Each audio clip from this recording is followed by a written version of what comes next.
পশ্চিম বর্ধমান আসানসোলে ভারী বৃষ্টির কারণে আসানসোলের বিভিন্ন স্থানে জল জমা হয় এবং বন্যার পরিস্থিতি তৈরি হয়, যা জীবন ও সম্পত্তির ক্ষতির কারণ হয়ে দাঁড়ায়।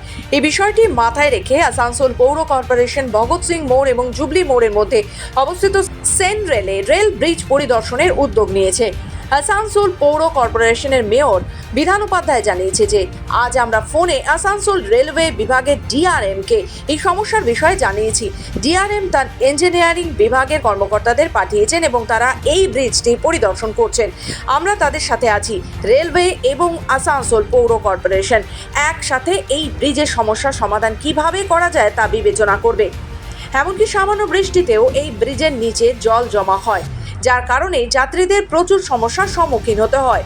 এতটাই জল জমা হয় যে কেউ এক পাশ থেকে অন্য পাশে যেতে পারে না। পুরো রুটের সংযোগ বিচ্ছিন্ন হয়ে যায়। অনেক মানুষ প্রয়োজনীয় পরিষেবা, হাসপাতাল, চিকিৎসা এবং অন্যান্য পরিষেবা থেকে বঞ্চিত হয়। এই বিষয়টি মাথায় রেখে আজ রেলওয়ে এবং পৌর কর্পোরেশনের যৌথভাবে এই ব্রিজটি পরিদর্শন করেছে। দেখা গেছে যে আসন্ন দিনগুলোতে একসাথে একটি সমাধান খুঁজে বের করা হবে, যাতে এই ব্রিজে জল না জমে এবং মানুষ সমস্যায় না পড়ে।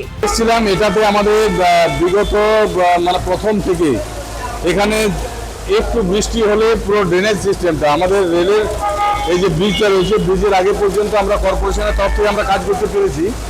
তারপরে রেলের এই জায়গাটা আছে, এখানে না কাজ করার জন্য প্রতিবার বর্ষাতে একটু বৃষ্টি হলে এখানে কিন্তু মানুষ যেতে পারে না, অ্যাক্সিডেন্ট হয়ে যায়। তো সেটাই আমি আজ সকালবেলাতে ডিআরএম সাহেবকে ফোন করেছিলাম এবং করার পর উনি আজকে ওনাদের ইঞ্জিনিয়ারদের পাঠিয়েছিলেন। কিন্তু এত বৃষ্টি চলছে, আমরা দেখে গেলাম।